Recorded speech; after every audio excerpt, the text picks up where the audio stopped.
कमरे के सन्नाटे में जब उसकी गर्म और बेकरार सांसें अनाया की कांपती गर्दन से टकराई तो नफरत और बदले की सारी दीवारें रेत की तरह ढहने लगी।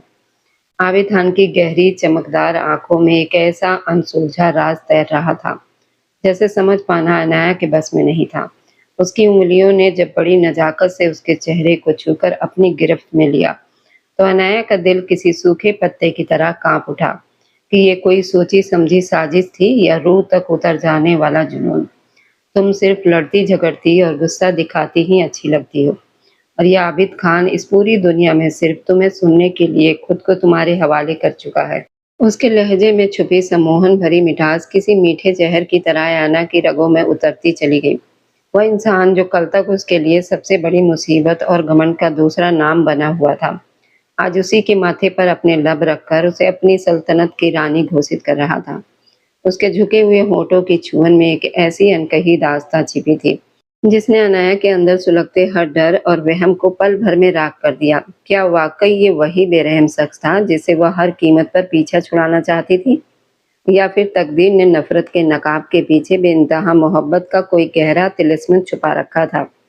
जब आबिद ने अनाया के नाजुक वजूद को अपने सीने में समेटकर उसके कानों में उम्र भर साथ निभाने के गुप्त वादों की फुसफुसाहट की, तो रात की खामोशी में वक्त की सुइयां भी जैसे वहीं ठहर गई। ये कोई आम मिलन नहीं था, बल्कि दो बागी दिलों का वो खामोश समझौता था, जहां खुद को पूरी तरह हार जाने में ही जिद की सबसे बड़ी जीत छुपी थी।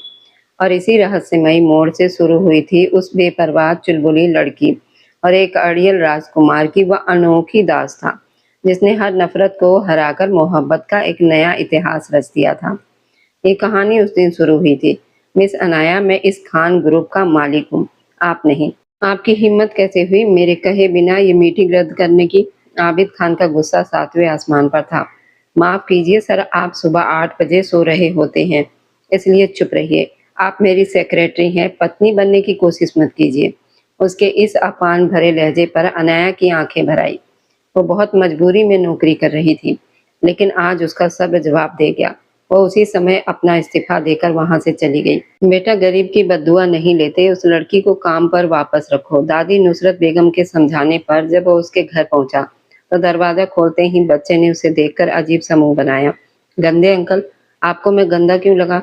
वो मुस्कुराए बिना न रह सका, क्योंकि आपकी वजह से मेरी अम्मी। आप मुझे ये बताइए कि आपने किस हैसियत से ये मीटिंग रद्द की है? पूरे दफ्तर के कर्मचारियों के सामने वो उस पर दहाड़ा, तो वह डर कर 2 कदम पीछे हट गई। बड़ी बड़ी आंखें आंसुओं से भरने लगी थी और कांपते हुए होंठ किसी का भी ध्यान अपनी तरफ खींच सकते थे। इस समय वो बादामी रंग का कुर्ता पहने थी, जिसने नीचे खुला सलवार और गले में सलीके से डाला हुआ दुपट्टा उस पर बहुत जच रहा था। ऊंची चोटी से निकलती हुई लटें उसके मासूम चेहरे को और भी भोला और दिलकश बना रही थी, जबकि सामने खड़ा आबिद खान उसकी मासूमियत से नजरें हटाता हुआ बाकी सबकी तरफ मुड़ा। खान ग्रुप का मालिक मैं हूँ, यहाँ किसी और का हुक्म नहीं चलेगा, और आप जरा मेरे केबिन में आइए। मजबूत कदम बढ़ाता हुआ वह उसे हुक्म देकर अपने केबिन में चला गया, जबकि उसने सिर उठाकर बाकी सबकी तरफ देखा। कुछ लोग उसे हमदर्दी से देख रहे थे, तो कुछ के चेहरों पर अजीब से भाव थे। महक, हिना और साजिया, जो उसकी कामयाबी से जलती थी, उन्होंने आंखें मटकाते हुए एक दूसरे को देखकर मुस्कान बिखेरे और अनाया दांत पीसते हुए पैर पटककर उसके केबिन की तरफ बढ़ गई। सुबह से वह इस इंसान को लगातार फोन किए जा रही थी। आज 8 बजे उसकी मीटिंग थी, और ये ऐसी मीटिंग थी जिसके लिए वो पिछले 2 हफ्तों से बहुत मेहनत कर रहा था। लेकिन जब 8 बजे उसने कॉल उठाकर अनाया को बताया कि वह सो रहा है, तो उसे लगा शायद आज वह छुट्टी लेगा और मीटिंग का मन नहीं है, इसलिए उसने अपने मनगढ़ंत ख्याल पर चलते हुए मीटिंग रद्द कर दी, जिसका हर्जाना अब उसे भुगतना पड़ रहा था। अपनी आंखों से आंसू पोंछते हुए केबिन में दाखिल हुई। अपने दोनों हाथों की उंगलियों को आपस में बांधकर सिर झुकाए खड़ी हो गई। अब पछताने का क्या फायदा? जो नुकसान हो चुका है वह तो पूरा नहीं होगा। वह अपनी कुर्सी की पीठ से टिककर अपनी चमकती हुई भूरी आंखों से उसे देख रहा था। सलीके से संवरे हुए बाल, तीखे नैन नक्श और होठों पर फैली हल्की सी मुस्कान, जो देखने वाले को उलझन में डाल दे। जबकि अनाया उसके सामने सिर झुकाए खड़ी थी। माफ कीजिए सर, मुझे लगा आप मीटिंग में शामिल होने का इरादा नहीं रखते। अपनी जल्दबाजी की वजह से वो कितनी बड़ी मुसीबत में फंस चुकी थी। उस इंसान का गुस्सा था कि किसी भी तरह कम होने का नाम ही नहीं ले रहा था। आज के बाद आप मेरे किसी भी निजी मामले में दखल नहीं देंगी। आप सिर्फ वही करेंगी जिसका हुक्म मैं दूंगा।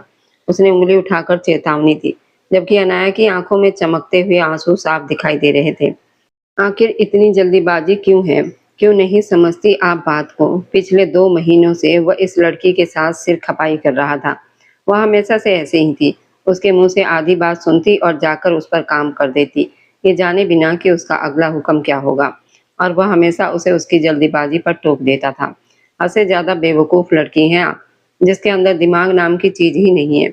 उसके गुस्से से लाल होते चेहरे को देखकर उसे और भड़काने के लिए इस बार वह उसे परेशान कर रहा था, ताकि उसके बर्दाश्त की हद देख सके। और अनाया, जो अपने सामने किसी की ऊंची आवाज तक बर्दाश्त नहीं करती थी, न जाने कब से इस इंसान का कड़वा बर्ताव सह रही थी। उसने सिर उठाकर उसकी आंखों में देखा, अगले ही पल दांत पीसकर फुंकारी उठी, अब बस भी कीजिए, अब जान लेंगे क्या मेरी? और वह अच्छा खासा हैरान रह गया। मेज पर रखी हुई फाइल को उठाकर उसने सामने पटक दिया। कब से बातें सुनाए जा रहे हैं और मैं चुपचाप सुन रही हूँ। आप जैसे अमीरजादे दूसरों को कीड़ा मकोड़ा समझते हैं। उसकी आवाज बहुत ऊंची नहीं थी, लेकिन फिर भी वह सामने बैठे शख्स के लिए हैरानी और गुस्से की वजह बन गई। मिस अनाया, उसने उंगली उठाकर उसे रोकने की कोशिश की, लेकिन इस बार अनाया की भी उंगली उठ गई। बस, अब आप सिर्फ मेरी बात सुनेंगे। जब आप समय के पाबंद नहीं रह सकते हो, तो मुझे फरीद अहमद और इमरान सिद्दीकी जैसे क्लाइंट के फोन पर जवाब देना पड़ता है। इतने बड़े व्यापारी बन चुके हैं आप, और आपको इतना भी नहीं मालूम कि अगर 8:30 बजे मीटिंग है, तो आपको 8 बजे बिस्तर छोड़ देना चाहिए। और यहाँ उल्टे मुझे बातें सुना रहे। वह आबिद खान के सामने इस कदर बेबाकी से जवाब देने वाली पहली लड़की थी, वरना आज तक जिसने भी उसके सामने ऊंची आवाज में बात की, उसने उसे पल भर में कुचल कर रख दिया था। लेकिन गुस्से से लाल तिलमिलाते चेहरे के साथ उसे खरी खोटी सुनाती ये लड़की उसे रुकने पर मजबूर कर रही थी। भले ही उसका गुस्सा 7वें आसमान पर था, फिर भी वह उसके कांपते होठों को देख रहा था, जो बेहद दिलकश लग रहे थे। मुझे बेवकूफ कह रहे हैं? मेरे अंदर दिमाग नहीं है? सारा दिमाग तो आप मेरा खा चुके हैं। देखिए कैसे हट्टे कट्टे बैठे हैं। आबिद खान का सब्र जवाब दे चुका था। वह गरजते हुए उठा, लेकिन अपनी मुट्ठी बांधकर मोहतरमा ने मेज पर दे मारी और 2 कदम पीछे हटकर सिर उठाकर उसे देखने लगी। इस्तीफा दे दिया है मैंने, कल से नहीं आऊंगी यहाँ। जान भले ही चले जाए, पर आत्म सम्मान सलामत रहना चाहिए। और उसने अपने स्वाभिमान को सबसे ऊपर रखा। लेकिन यह आबिद खान का दफ्तर था। उसने आगे बढ़कर अनाया की कलाई पकड़कर उसे अपनी तरफ खींचा। उसके गुस्से से लाल चेहरे को देखकर वह अंदर से कांप गई। आंखों में डर की हल्की सी चमक तैर गई। सामने वाले ने दांत पीसते हुए उसे घूरा, खबरदार, अब अगर आपने अपनी जुबान खोली तो जुबान खींच लूंगा मैं। वह झुककर उसकी आंखों में देख रहा था और फिर एक झटके से उसे खुद से दूर कर दिया। बाहर निकलिए, अभी और इसी वक्त यहाँ से दफा हो जाइए, और दोबारा मुझे अपनी शक्ल मत दिखाइएगा। पूरे दफ्तर के सामने वो उसे अच्छी खासी बेइज्जती का निशाना बना चुकी थी। भले ही अनाया ने दिल की पूरी भड़ास निकाल ली थी, लेकिन अभी भी उसे आबिद खान पर इतना गुस्सा आ रहा था कि बस नहीं चल रहा था कि वो बंदूक उठाकर उस शख्स को गोली मार दे। आखिर वो होता कौन है इस तरह जलील करने वाला? वापसी में ऑटो रिक्शा में बैठते हुए अपनी आंखों से बहते आंसुओं को बेदर्दी से रगड़ रगड़ कर साफ करती रही। आवारा घटिया इंसान, कितना गिरा हुआ है। एक मुसीबत मेरे गले पड़ी हुई थी, अच्छा हुआ जो नौकरी छोड़ दी मैंने, वरना ये बिना दिमाग वाला इंसान मेरा दिल ही बैठा देता। बड़बड़ाते हुए वह अपने गुस्से को काबू करने की कोशिश कर रही थी, लेकिन गुस्सा लगातार बढ़ता ही जा रहा था। गोरे गाल इस वक्त और ज्यादा लाल हो चुके थे और बड़ी बड़ी आंखें रोने की वजह से सूज गई थी। घर में दाखिल होते ही वह सीधे अपने कमरे में गई। झटके से दरवाजा बंद करके बिस्तर पर गिर पड़ी। अभी तक उसके मुंह से आबिद खान के लिए सिर्फ गुस्सा ही निकल रहा था। बद्दुआएं, बुरा भला और जो कुछ उसे सूझा उसने कह डाला। एक तरफ सुकून था, उसने नौकरी छोड़ दी, दूसरी तरफ बेबसी और लाचारी थी, जो अंदर से उसे और परेशान कर रही थी कि अब उसे एक बार फिर नौकरी की तलाश में भटकना पड़ेगा। कितना बेपरवाह शख्स है, एक छोटी सी भूल पर इस तरह झाड़ कर रख दिया। यही सब सोचते सोचते न जाने किस पल वह नींद की वादियों में खो गई। उसे अंदाजा ही नहीं हुआ उसकी तरफ से एक किस्सा खत्म हो चुका था, ये जाने बिना कि कभी कभी जिंदगी हमें उन्हीं लोगों के सामने लाकर खड़ा कर देती है जिन्हें हम बेदर्दी से अपनी जिंदगी से निकाल चुके होते हैं और जिनका नाम तक सुनना पसंद नहीं करते। और इस वक्त अनाया की जिंदगी में ऐसा सिर्फ एक ही शख्स था, आबिद खान। उसने गुस्से में आकर उसे दफ्तर से निकाल तो दिया था, लेकिन जिस तरह आज वह उसके सामने डटकर खड़ी हुई थी और जैसे उसने सवाल जवाब किए, वो मंजर बार बार उसके जहन में कौंध रहा था और उसे हैरान होने पर मजबूर कर रहा था। कितनी भोली थी वो, मजाल है जो कभी फालतू जुबान चलाई हो। और जब जुबान खोली भी तो आबिद जैसे कड़क इंसान को चुप करा दिया। पूरे दिन वह उसी के बारे में सोचता रहा। जितना वह ध्यान भटकाने की कोशिश करता, बार बार उसकी आवाज कानों में गूंज उठती। आपने मेरा सारा दिमाग खा लिया, इसलिए तो इतने हट्टे कट्टे बैठे हैं। और ना चाहते हुए भी एक हल्की सी मुस्कान उसके होठों पर तैर गई। इतना तो पक्का था कि अब इस दफ्तर में उसका दिल बहलाने वाला कोई नहीं होगा। वही अकेली लड़की थी जिस पर वह अपना बनावटी गुस्सा दिखाकर दांत पीसने पर मजबूर करता और फिर उसके बदले हुए चेहरे के भावों को देखकर मुस्कुराने का बहाना ढूंढ लेता था। क्या बात है, आज थोड़े परेशान लग रहे हो? ये रात के खाने का समय था। मेज की मुख्य कुर्सी नुसरत बेगम ने संभाल रखी थी। उनके साथ बैठकर बिरयानी की प्लेट से खाते हुए वो गहरी सोच में डूबा हुआ था। तभी नुसरत बेगम ने पूछ लिया, कुछ नहीं, बस आज एक जरूरी मीटिंग में नहीं जा पाया और अपनी सेक्रेटरी को नौकरी से निकाल दिया है। फिलहाल तो यही दो बातें हैं जिनकी वजह से थोड़ा परेशान हूँ। नुसरत बेगम ने हल्की सी मुस्कुराहट के साथ उसका चेहरा देखा। कोई बात नहीं, कभी कभी ऐसा हो जाता है, इसे ज्यादा दिल पर मत लो। अपने खूबसूरत पोते को वह इतनी गहरी सोच में भला कैसे देख सकती थी, जिसके माथे पर बिखरे बाल उसे इतना आकर्षक बना रहे थे। लाल होठों से नजर हटती तो उन चमकदार फिसलती लटों पर चली जाती जिन्होंने काफी हद तक उसकी आंखों को भी छिपा रखा था। और सेक्रेटरी को क्यों निकाल दिया? कोई गलती हुई थी उससे? वह हमेशा इस बात के खिलाफ थी कि वह घर या दफ्तर के कर्मचारियों के साथ गलत बर्ताव करे या किसी के साथ भी सख्ती से पेश आए। बस उसका मिजाज कभी कभार ऐसा बिगड़ता था कि वह किसी को भी डांट कर रख देता था। नुसरत बेगम इसी बात से परेशान हो जाती थी। जी, मेरी इजाजत के बिना उसने मीटिंग रद्द कर दी थी। काफी तेज तर्रार और बदजुबान लड़की है। वह अभी भी इत्मीनान से बात कर रहा था और चेहरे पर कोई शिकन नहीं थी। और तुम? उनके इस तरह पूछने पर वह नाराजगी से उन्हें देखते हुए दोबारा खाने की तरफ मुड़ गया। आपको हमेशा मुझ में ही गलतियां क्यों दिखाई देती है? उसकी प्लेट अब खाली हो चुकी थी। नैपकिन से हाथ पोंछता हुआ वो प्यार से उनका चेहरा देख रहा था। क्योंकि मुझे पूरा भरोसा है तुमने उसे सब लोगों के सामने जलील किया होगा। उनका ये तीर बिल्कुल निशाने पर लगा। उसे इस बात का अंदाजा तो था कि उसकी दादी उसे खुद से भी ज्यादा पहचानती थी, लेकिन इस हद तक समझती है, ये देखकर वह दंग रह गया। अपनी उंगलियों से माथे के बालों को पीछे हटाकर वह हल्का सा मुस्कुराया और कुर्सी की पीठ से टिककर चमकती हुई आंखों से उन्हें देखने लगा। मैंने ठीक कहा ना? कितनी बुरी बात है ये। अब उन्हें पछतावा हो रहा था। उन्होंने कभी भी उसकी ऐसी परवरिश तो नहीं की थी। और आप ये नहीं जानती कि उस लड़की ने मुझे क्या क्या कहा। अगर आप सुन लेती तो पक्का चक्कर खाकर गिर पड़ती। इस बात पर उन्हें ज्यादा यकीन नहीं हो सकता था कि उनके पोते के सामने कोई अपनी जुबान खोल सकता है। वह जितना जिद्दी, अड़ियल, मनचला और गुस्सैला था, हर कोई उससे बचकर ही निकल जाता होगा। कौन जाकर उससे बहस करके अपना सिर खपाए। एक बार प्यार से समझा दिया करो। हमारे पास काम करने वाले लोग कितने मजबूर होते हैं, हमें इस बात का अंदाजा भी नहीं होता। किसी की मजबूरी का गलत फायदा नहीं उठाना चाहिए। ये वही नसीहतें थी जो नुसरत बेगम ने बचपन से उसके दिलो दिमाग में डाली थी, लेकिन न जाने क्यों अब वो इन सभी बातों को भूलता ही जा रहा था। एक गहरी सांस बाहर छोड़ते हुए उसने आंखें बंद करके खुद को शांत किया। उसे एक बार फोन कर लेना, वापस काम पर बुला लेना, छोटे छोटे पौधे लगाने चाहिए। कल यही बड़े बनकर हमें छाया देते हैं। प्यार से उसे समझाते हुए उन्होंने भी अपना खाना पूरा कर लिया। घर की मुलाजिमा शबाना को बर्तन समेटने का हुक्म दिया। वह उन्हें सहारा देकर उनके कमरे की तरफ ले गया। जब तक उन्हें दवाइयां दी और उनके पास बैठा रहा, तब तक बार बार नुसरत बेगम यही कहती रही, किसी भी कर्मचारी के साथ ऐसा बर्ताव नहीं करना चाहिए। उन्होंने ये बात उसकी परवरिश में नहीं सिखाई थी। वह जब भी कोई गलती करता तो दादी हमेशा नाराज हो जाती थी। उन्हें ऐसा लगता था कि उसकी अम्मी अब्बू के गुजर जाने के बाद सारी जिम्मेदारी उनके ही कंधों पर आ गई थी और आज वो जो कुछ भी करता है वह सिर्फ उनकी परवरिश का नतीजा है। वह हमेशा खुद को दोषी मान लेती थी। इसलिए उनकी तसल्ली के लिए उसने वादा कर लिया कि वह जरूर उस लड़की से बात करेगा। न सिर्फ बात करेगा बल्कि उसे मनाएगा वह वापस आकर दफ्तर ज्वाइन कर ले। और ये भी वादा किया कि आज के बाद वह किसी से भी कड़वे लहजे में बात नहीं करेगा। अब अपनी बात पर वो कब तक टिकने वाला था ये तो मालूम नहीं था, लेकिन अपने वादे को पूरा करने के लिए उसे एक बार उस लड़की को फोन जरूर करना था, जिसका जवाब न जाने क्या मिलने वाला था। तुम नहीं जानते मिकाइल, कितना घटिया इंसान था वह। मेरा तो मन कर रहा था कोई चीज उठाकर उसके सिर पर दे मारूं।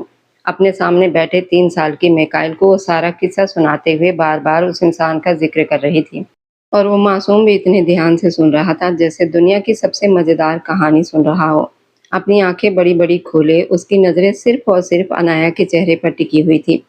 मैंने भी अच्छी खासी खरी-खोटी सुना दी उसे, बस मुक्के मारने की कसर रह गई थी।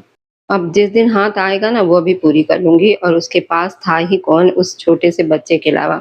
इसलिए वो अपने दिल की सारी बातें उसके सामने कह देती थी। उसे ऐसा लगता था जैसे उसकी छाती से लगकर वो सोते हुए जब वो ध्यान से उसकी बातों को सुनता है, तो उसकी सारी थकान मिट जाती है। तो बताओ मैंने ठीक किया ना गंदे अंकल के साथ? उसने मुस्कुराकर आंखें मटकाते हुए मिकाइल से पूछा और मिकाइल ने जोरों शोरों से हाँ में सिर हिलाया। ठीक किया आपने गंदे अंकल के साथ।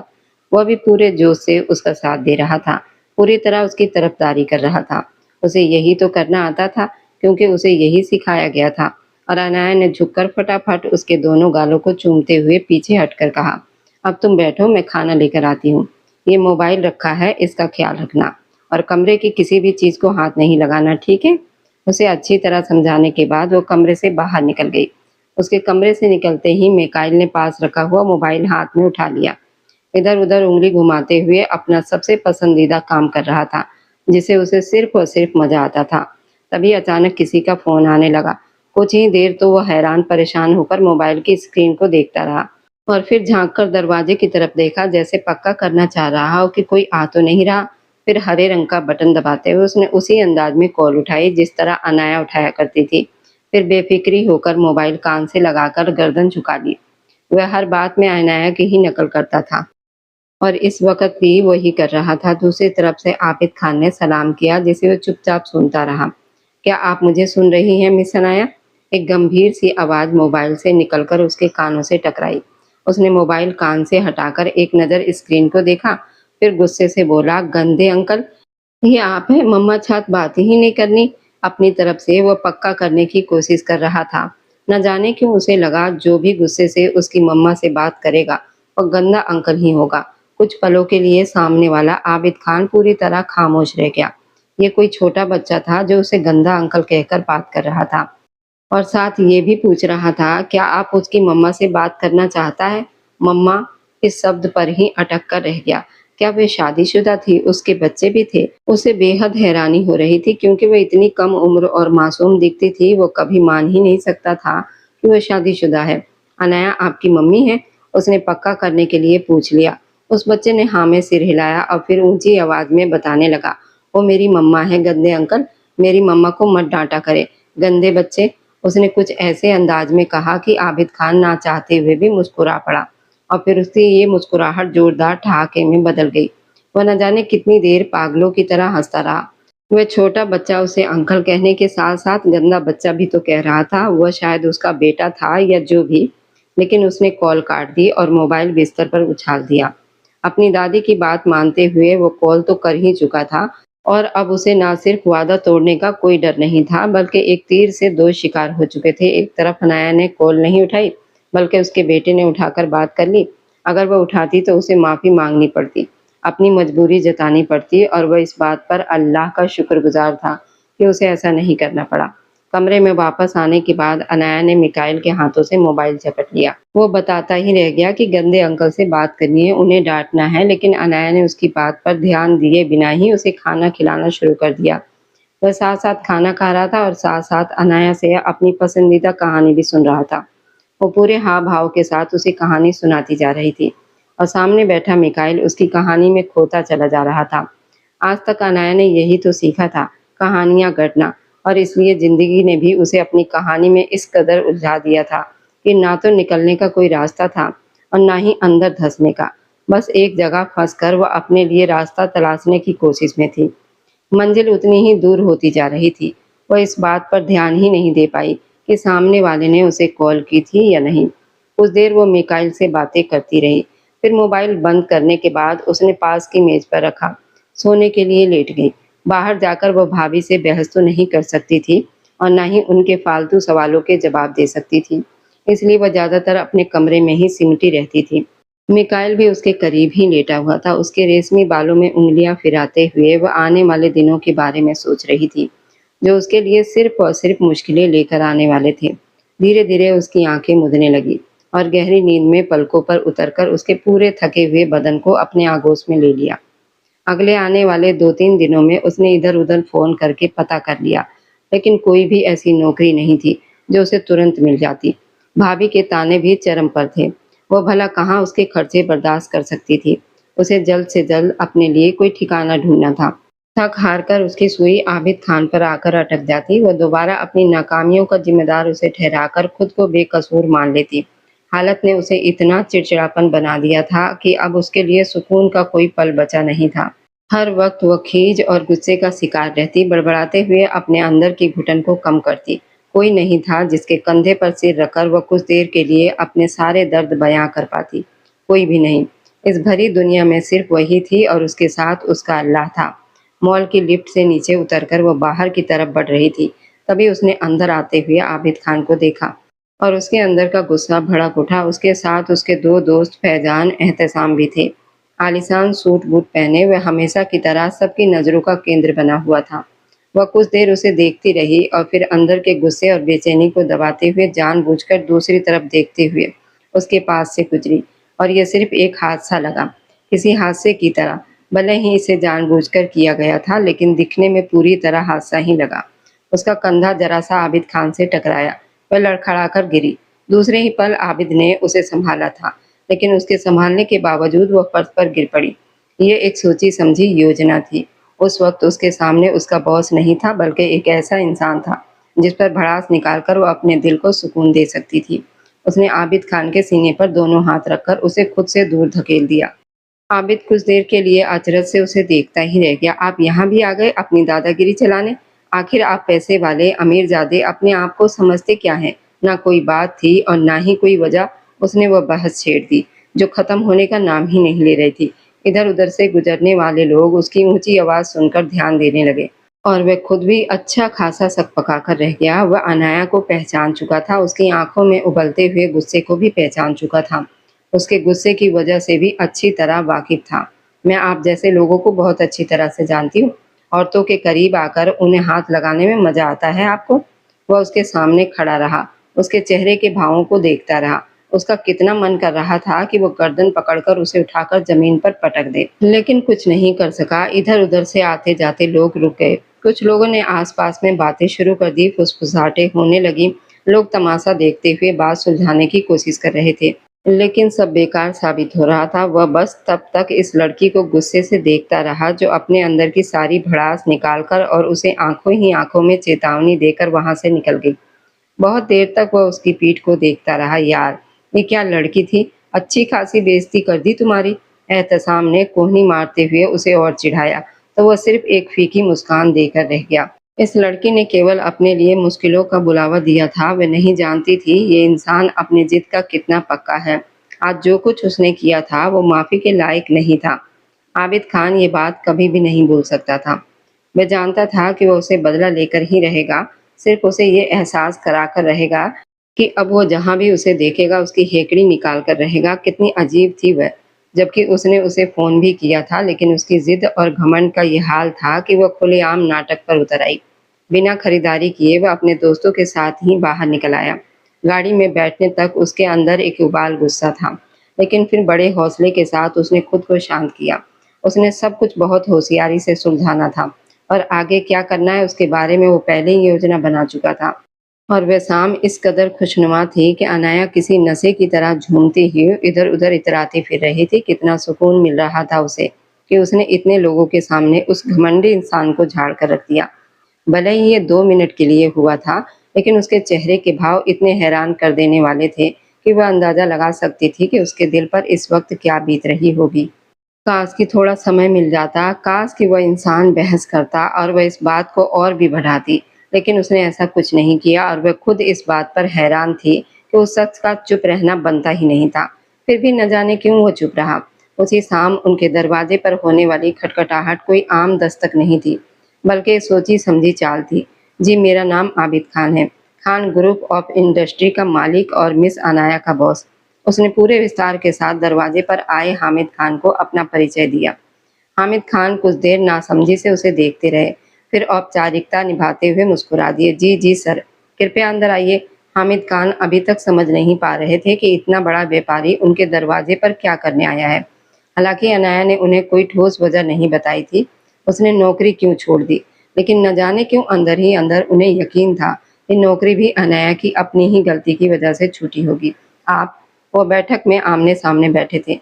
जब आबिद ने हामिद खान से पूछा और वो मुस्कुराते हुए थोड़ा सकपका गए, वे अपना परिचय देना ही भूल गए थे। आबिद को खुद से ही ऐसा अंदाजा हो रहा था और जैसे वह अनाया का पति होगा, क्योंकि अगर ये उसका घर है तो इस घर से उसके पति का ही सामने आना स्वाभाविक था। जी, मैं अनाया का भाई हूँ, बड़ा भाई हामिद खान। यानी वह अपने भाई के घर में रहती थी। बहुत अच्छा लगा आपसे मिलकर।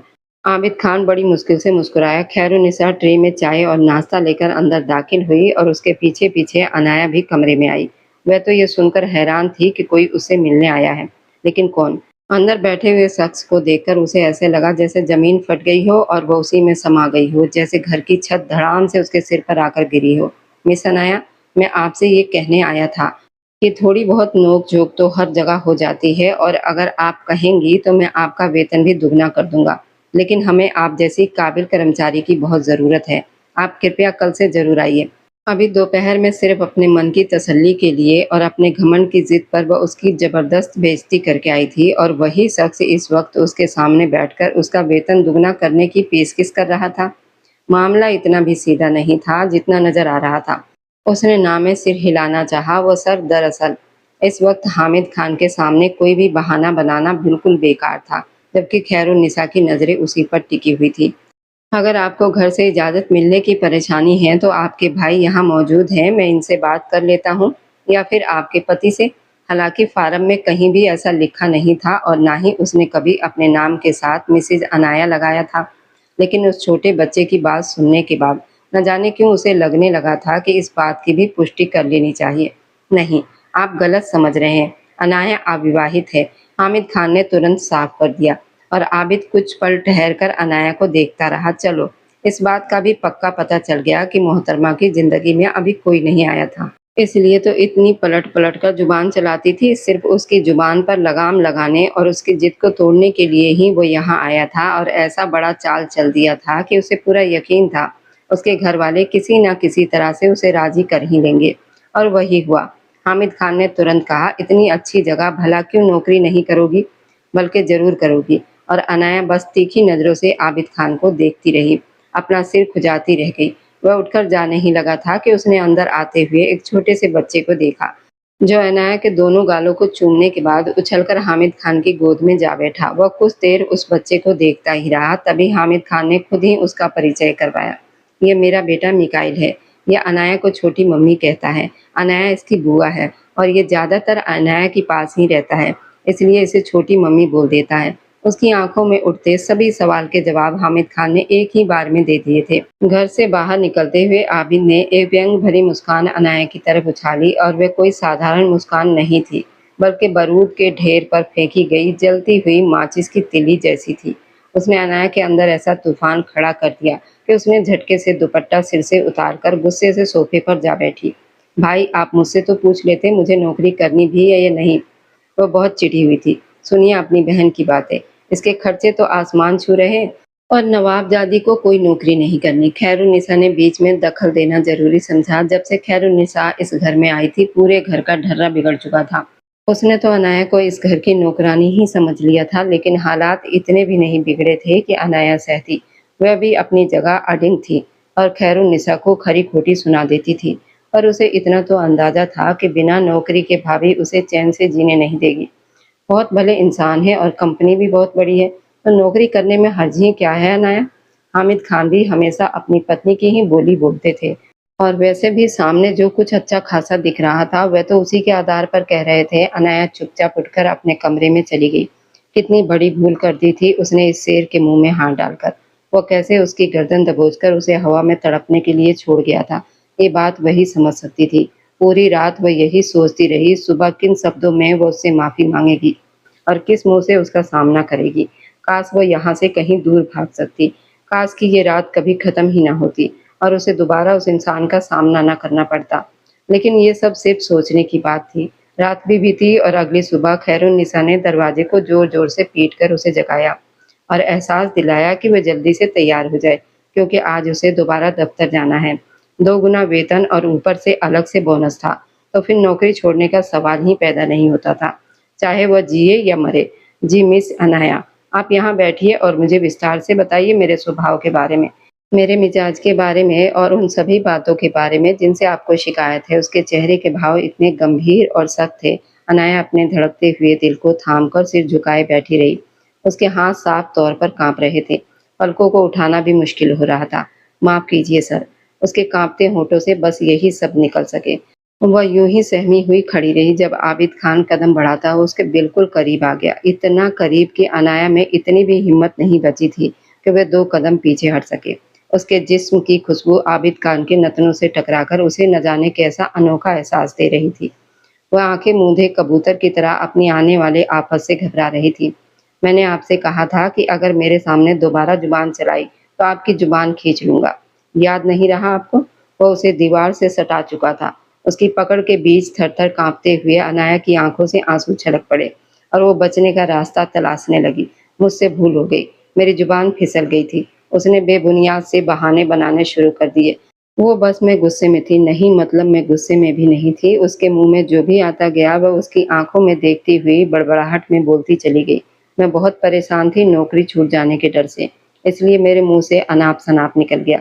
आबिद को उस पर गुस्सा तो बहुत था, लेकिन न जाने क्यों जब वो उसके इतने करीब आता तो उसका सारा गुस्सा पानी का बुलबुला बनकर हवा में उड़ जाता और वो बस उसे टकटकी लगाए देखता ही रह गया कि कितनी बातें बनाना आती है इसे। कितने प्यारे बहाने कर लेती है ये लड़की, और बहाने भी इतने मासूम, कोई मुस्कुराए बिना रह ही न पाए।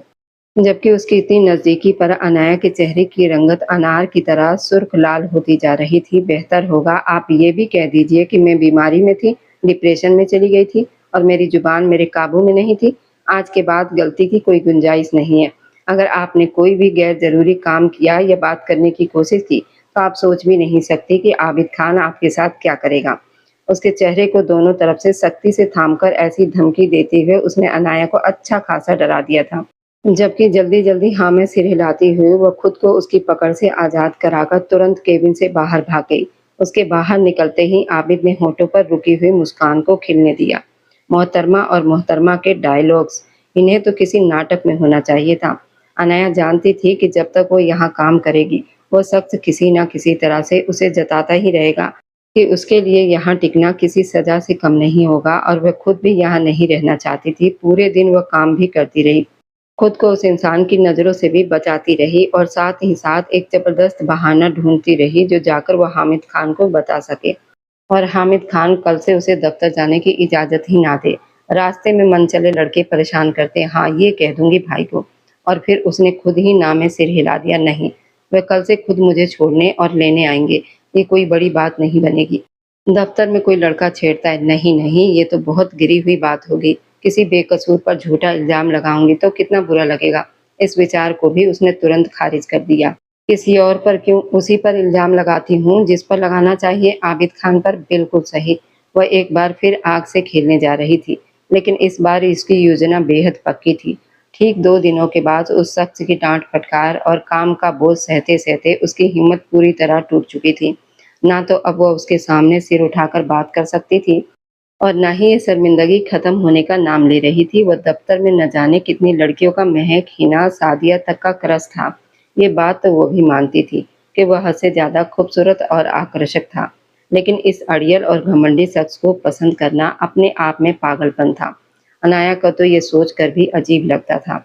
ये इंसान कभी किसी से शादी करेगा, किसी से प्यार मोहब्बत की बातें करेगा, और वो मन ही मन में मुस्कुराते हुए सिर हिला देती कि ये शख्स सुहाग रात में भी अपनी दुल्हन के सामने लैपटॉप खोलकर बैठ जाएगा और उसे भाषण सुनाने लगेगा।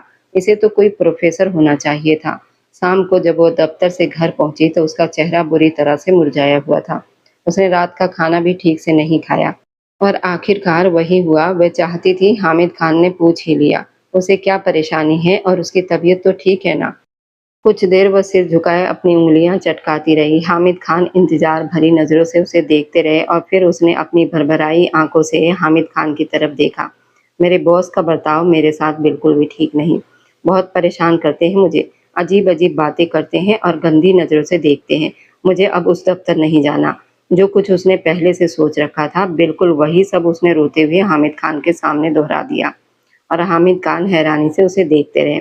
उस दिन तो वह ऐसा बिल्कुल नहीं लग रहा था और ना ही पहले उसके बारे में कभी ऐसा कुछ सुना था। उन्हें गहरा अचरज हुआ। ये सब झूठे बहाने बना रही है हामिद, ताकि इसे दफ्तर जाना न पड़े। खैरुन्निसा ने भी बीच में दखल दिया, पर अनाया ने मुंह बनाते हुए खैरुन्निसा को पूरी तरह अनदेखा कर दिया। भाई, मैं सच कह रही हूँ, वो दफ्तर की महक हिना सादिया किसी और लड़की के साथ ऐसा नहीं करते। सिर्फ मेरे साथ ही ऐसा करते हैं। मेरे पास कोई ठोस सबूत नहीं, लेकिन मैंने उनकी गलत नज़रों को पकड़ा है। बार बार करीब आना, छूने की कोशिश करना, अकेले में बुलाकर बात करने के लिए कहना, ये सब क्या है? वो जैसे जैसे बोलती जा रही थी, हामिद खान के चेहरे का रंग गुस्से से लाल होता जा रहा था। वो भला कैसे बर्दाश्त कर सकते थे कोई उनकी बहन के बारे में ऐसा सोचे या सोचने की हिम्मत भी करे। तुम फिक्र मत करो, कल सुबह तुम दफ्तर नहीं जाओगी। मैं खुद इस बात का कोई पक्का हल निकालता हूँ। हामिद खान ने उसके सर पर हाथ रखते हुए उसे कमरे में भेज दिया।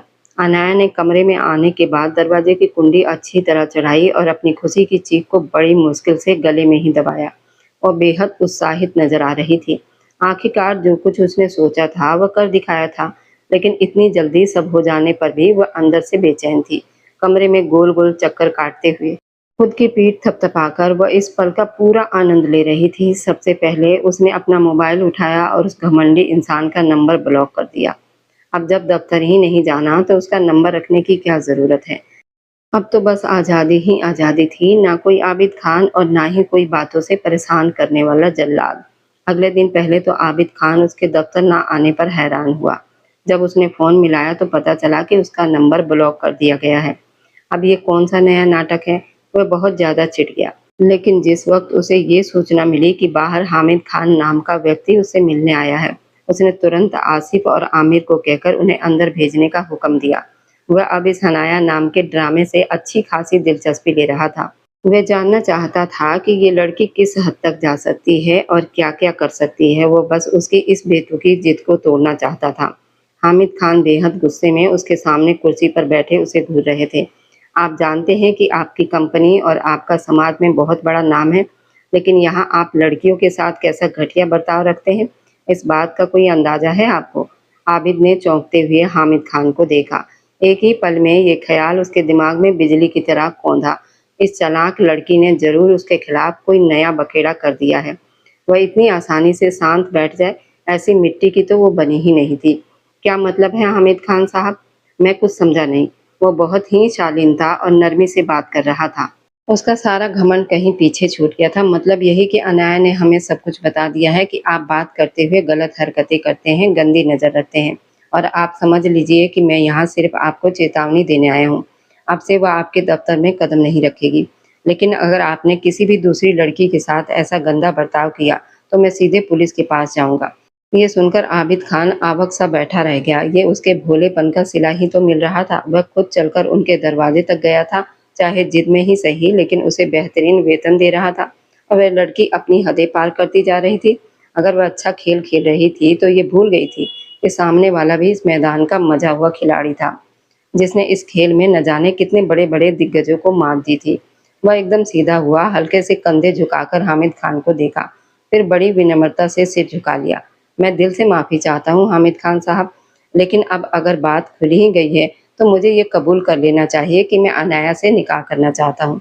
मेरा कोई गलत इरादा नहीं था, मैं तो बस उन्हें अपनी पसंद के बारे में बताना चाहता था। अगर उन्होंने मुझे गलत समझ लिया तो फिर भी मुझे आपसे माफ़ी मांग लेनी चाहिए। वह शख्स माफ़ी मांग रहा था जिसने आज तक सिर्फ माफ़ी का नाम सुना था, और हामिद खान घोर आश्चर्य से उसका मुंह तकते ही रह गए। आप जानते भी हैं कि आप क्या कह रहे हैं। आपकी और हमारी हैसियत में ज़मीन आसमान का फ़र्क है। इस सच्चाई को तो कभी झुटलाया नहीं जा सकता था कि अमीरी गरीबी के तराजू में वे दोनों कहीं से भी बराबर नहीं थे। मैं इन ऊंच-नीच की बातों को बिल्कुल भी नहीं मानता। अगर आप इजाज़त दें तो मैं अपनी दादी नुसरत बेगम को लेकर आपके दरवाजे पर आ जाऊँगा, और यकीन मानिए आपकी बहन के लिए मुझसे बेहतर जीवन साथी कोई दूसरा नहीं हो सकता। उस दिन उसने अपनी बातों के जाल में हामिद खान को पूरी तरह मना लिया। हामिद खान को अपनी बातों में उलझाना उसके बाएं हाथ का खेल था। हर क्रिया की एक प्रतिक्रिया होती है, लेकिन अनाया की इस छोटी सी चाल का इतना भयानक नतीजा निकलेगा ये उसने अपने सपनों में भी नहीं सोचा था। जब उसके भाई ने घर आकर उस शख्स का ये प्रस्ताव उसके सामने रखा, तो अनाया उछलकर 2 कदम पीछे जा गिरी। तुमने कहा था ना कि वह दफ्तर में किसी और लड़की के साथ ऐसा बर्ताव नहीं करता, तो सच्चाई है कि वह तुम्हें दिल से पसंद करने लगा है और अपनी दादी नुसरत बेगम के साथ इस निकाह के रिश्ते के लिए यहाँ हमारे घर आना चाहता है। वह हक्की बक्की होकर मुंह पर हाथ रख के सोफे पर जम सी गई। उसने तो सिर्फ नौकरी से जान छुड़ाने के लिए झूठा नाटक रचा था और सामने वाला तो उसे जिंदगी भर के लिए अपनी कैद में बांधने की चाल चल गया था। नहीं भाई, मुझे वह इंसान बिल्कुल भी मंजूर नहीं। मैं ये निकाह किसी भी कीमत पर नहीं करूंगी। और साफ मुकर गई। हामिद खान उठे और उसके सिर पर प्यार से हाथ फेरते हुए इत्मीनान से बोले, मैं तुम्हारे लिए जो भी फैसला लूंगा सबसे बेहतरीन लूंगा। तुम अभी नादान हो, इसलिए अपने दिमाग पर ज्यादा जोर मत डालो। नहीं नहीं, ये कभी नहीं हो सकता। मैं उस घमंडी इंसान से निकाह कभी नहीं करूंगी। कमरे में इधर उधर तेज चक्कर काटते हुए वो बुरी तरह तड़प रही थी। सोफे पर बैठा हुआ नन्हा मिकाइल मजे से चॉकलेट खाते हुए उसे घूर रहा था। क्या हुआ मम्मा? आखिरकार उस मासूम ने पूछ लिया। बहुत बुरा हो गया मिकाइल, तुम्हारी मम्मा की जान के साथ बहुत ही बुरा हो गया। अनाया का मन तो ऐसा कर रहा था कि वह अपना सिर ही पीट ले, लेकिन वह चाह कर भी अपनी ही बनी हुई इस मुसीबत से बाहर नहीं निकल पा रही थी। अब मिकाइल के करीब आकर वह उसे अपने शब्दों में सारी कहानी समझा रही थी। वह मासूम बस चॉकलेट खाता हुआ उसे देखता रहा। इसलिए कहा जाता है कभी कभी इंसान आसमान से गिरकर खजूर में अटक जाता है। हामिद खान ने जिससे भी इस बारे में सलाह ली, सबने यही राय दी कि ये तो बस एक चमत्कार है, उनकी बहन की किस्मत का दरवाजा खुल रहा है और उन्हें अनाया के बचपने और नादान बातों पर ध्यान नहीं देना चाहिए। हामिद खान ने बड़े प्यार से उसे समझाया था, तुम जानती हो कि मुझे किसी न किसी दिन तुम्हारे फर्ज से मुक्त होना ही है। तुम्हारी भाभी तुम्हें पसंद नहीं करती, ये बात हम दोनों के रिश्ते को भी खराब कर रही है। तो क्या तुम अपने भाई की खातिर इतना भी नहीं कर सकती? अनाया की भीगी आंखों को देखते हुए हामिद खान बड़े अपनेपन से कह रहे थे। वो बेबस होकर सिर झुका गई। उसी शाम हामिद खान अपनी दादी नुसरत बेगम को लेकर उनके दरवाजे पर आ पहुंचा। अनाया तो डर और गुस्से के मारे कमरे से बाहर ही नहीं निकली। हालांकि खैरुनिसा ने कितना कहा कि वो बाहर आ जाए, लेकिन उसने साफ मना करते हुए कह दिया कि उसे तेज बुखार है। दादी नुसरत बेगम ने अपने पोते के निकाह का प्रस्ताव हामिद खान के सामने रखा। उन्हें आने में थोड़ी देर इसलिए हो गई थी क्योंकि आबिद खान के पिता इस रिश्ते के लिए बिल्कुल भी तैयार नहीं थे और वो बचपन से ही उस पर अपनी मर्जी थोपते आए थे। हालांकि वो अपनी दूसरी पत्नी यानी सौतेली माँ के साथ अलग घर में रहते थे, फिर भी उसके मामलों में दखल देने के लिए पिता होने का हक जताने आ जाते थे। लेकिन उस दिन आबिद खान भी उनके सामने अड़ गया था। मुझे हर हाल में इसी लड़की से निकाह करना है, चाहे आप जो भी कर लें। मैं पीछे हटने वाला नहीं हूँ। और वे भी जानते थे कि वह जितना भी जोर लगाएं आबिद खान उतनी ही हैकड़ी दिखाएगा। इसलिए उन्होंने साफ मना कर दिया कि वह इस रिश्ते के सिलसिले में ना तो उस छोटे परिवार के घर जाएंगे और ना ही उस लड़की को अपनी बहू मानेंगे। लेकिन आबिद खान को किसी की कोई परवाह नहीं थी। वह दादी नुसरत बेगम के साथ अनाया के दरवाजे पर मौजूद था। पहले से कहीं ज्यादा उनकी खातिरदारी की गई। नुसरत बेगम ने बेहद शालीन तरीके से निकाह की बात हामिद खान के सामने रखी और उन्होंने भी बिना एक पल लगाए तुरंत अपनी सहमति दे दी। उन्हें इस रिश्ते पर कोई एतराज भी क्यों होता। वह लड़का पूरी तरह समझदार था, अपनी जिम्मेदारियां संभालने वाला, होशियार और गंभीर मिजाज का था। उन्हें और क्या चाहिए था? लिहाजा धड़कते हुए दिल, अनगिनत आशंकाओं के साथ अनाया ने भी खामोशी साध ली, क्योंकि कोई दूसरा रास्ता भी तो नहीं था। हामिद खान ने बिना किसी फालतू बहस के वह रिश्ता पक्का कर दिया। वह लंबी लंबी सगाई की रस्मों के पक्ष में बिल्कुल भी नहीं थे। इसलिए तय हुआ कि सीधे निकाह ही होगा और ठीक 2 हफ्तों के बाद एक शाम निकाह के एक छोटे से जलसे का कार्यक्रम तय कर दिया गया। हामिद खान इस बात से निश्चित थे कि वे अपनी बहन के फर्ज से आज़ाद हो जाएंगे। दूसरी तरफ आबिद खान इस बात से खुश था। उसे वह चुलबुली, नटखट और तीखे मिजाज वाली लड़की अपनी जीवन साथी के रूप में मिलने जा रही थी। वह उसे चिढ़ाना चाहता था, उसे परेशान करना, उसे गुस्सा दिलाना, उसके नखरे देखना चाहता था। लेकिन सच्चाई ये भी थी कि उसके साफ दिल को पहचान चुका था और इस रिश्ते को पूरे दिल से अपना रहा था। ऐसा नहीं था कि वह सिर्फ चंद नोक-झोंक का बदला लेने के लिए इस रिश्ते को उस पर थोप रहा था, बल्कि उसने अपनी दादी से वादा किया था, वो किसी तरह का बदला लेने या मुश्किलें खड़ी करने के लिए ये निकाह नहीं कर रहा, बल्कि उसे सचमुच वह निडर और बागी लड़की अपनी जिंदगी में चाहिए, जो बिल्कुल उसके बराबर की टक्कर की हो। उसे ऐसी ही तो लड़की चाहिए थी, जो उसके सामने सीना तान कर डट सके। डरने और घबराने वाली आम लड़कियों से हटकर एक ऐसी लड़की जिससे मुकाबला करने में भी मजा आए। अनाया के लिए आने वाला हर एक दिन बेचैनी और घबराहट लेकर आ रहा था। उसका उस इंसान से कोई संपर्क नहीं था और ना ही उसमें इतनी हिम्मत थी कि वो खुद से कोई बात कर सके। अंदर एक अनजाना खौफ समाया हुआ था। उसे ऐसा लगा था जैसे उसे किसी बदले की आड़ में अपने घर ले जा रहा है और सारी उम्र अपने यहाँ नौकरानी बनाकर रखेगा। वरना इतने अमीर घराने का लड़का इतनी साधारण लड़की को अपने घर की रानी बनाकर क्यों ले जाता।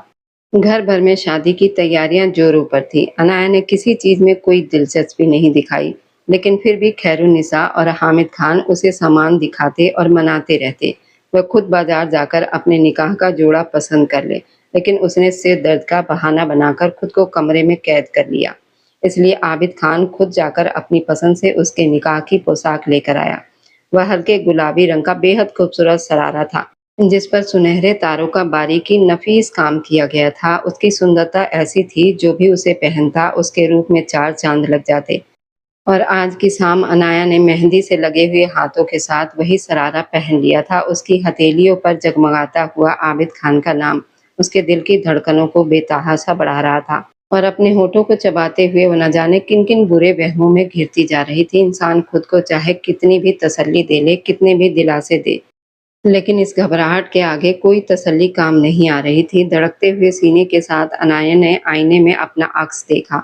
वो बेहद खूबसूरत लग रही थी। मिकाइल उसकी गोद में बैठने की कोशिश कर रहा था, तो अनाया ने हिचकिचाते हुए उसके मासूम फूले हुए गालों को प्यार से चूम लिया। अम्मा, अब चली जाएंगी गंदे अंकल के साथ? वो आज भी उसे गंदा अंकल ही कह रहा था। नहीं मेरी जान, सिर्फ अंकल। अनाया ने उसकी नन्ही उंगली को अपने होठों से हटाते हुए समझाया। अगर वह शख्स सुन लेता कि मिकाइल उसे अभी भी गंदा अंकल कहता है, तो जरूर अनाया की शामत आ जाती, क्योंकि उसे तुरंत पता चल जाता कि ये सारी होशियारी उसी होने वाली दुल्हन की सिखाई हुई है, जो ऐसी शरारतों में गहरी दिलचस्पी रखती है। आबिद खान उसके करीब आकर बैठ गया और उस पल अनाया को अपने अम्मी अब्बू की बहुत शिद्दत से याद आ रही थी। वो बहुत छोटी थी जब उसके अम्मी अब्बू का इंतकाल हुआ था। उसके बाद उसके अब्बू परवेज खान ने बड़े लाड प्यार से उसकी और उसके भाई हामिद खान की परवरिश की थी और हमेशा उसे शहजादी बनाकर रखा था। अनाया की आंखें बार बार भीग रही थी। निकाह के इस छोटे से जलसे को भी बहुत दिलकश बना दिया गया था। धीमी आवाज में बजता हुआ संगीत, संकोच से कदम उठाती अनाया। आबिद खान आगे बढ़ा और बड़ी नजाकत से उसका हाथ थामकर अपने पास बिठा लिया। काजी अब्दुल कादिर ने निकाह का सिलसिला शुरू किया, तो अनाया का दिल सूखे पत्ते की तरह थरथरा रहा था। सारी पुरानी कड़वाहट नफरतों को भूलकर खैरुनिसा भी उसके पास खड़ी थी। कभी कभार ऐसा होता है कि हम अपनों के साथ रहते हुए भी छोटी मोटी नोकझोंक कर बैठते हैं, लेकिन इसका मतलब ये नहीं कि रिश्ते सुधारे नहीं जा सकते। कोशिश करने पर सब संवर जाता है और कोई इंसान हमेशा एक जैसा नहीं रहता। अनाया के लिए भाभी खैरुन्निसा अपनी ही थी। कभी अनाया कड़वा बोल देती थी, कभी खैरुन्निसा, लेकिन इस नाजुक मोड़ पर खैरुन्निसा ने उसे पूरा सहारा दिया। नरमी से उसके कांपते हाथ पर अपना हाथ रख दिया। काजी अब्दुल कादिर जब निकाह की रजामंदी मांग रहे थे, तो एक नज़र आबिद खान को देखने के बाद अनाया ने कबूल है कहकर अपनी सहमति दे दी, मानो अपनी जिंदगी की बागडोर किसी दूसरे के हाथ में सौंप दी हो। अब चाहे वह जैसा भी बर्ताव करे, उसका पूरा हक बनता था। वह उसके हुक्म को टाल नहीं सकती थी। आबिद खान ने भी अपनी पूरी रजामंदी दे दी और दोनों ने बारी बारी निकाहनामे पर दस्तक करके एक दूसरे को हमेशा के लिए अपना लिया। हामिद खान ने अनाया को ढेरों अनमोल दुआओं के साथ विदा करके उस इंसान के हवाले कर दिया, जो उसका हाथ थामकर बड़े प्यार से अपने हवेली लेकर आया। भले ही आबिद खान अपने पिता और सौतेली माँ नूरजहां बेगम इस निकाह में शामिल नहीं थे, फिर भी उसने हर रस्म को पूरे मन और सम्मान के साथ निभाया और दादी नुसरत बेगम की खुशी का तो कोई ठिकाना ही नहीं रहा।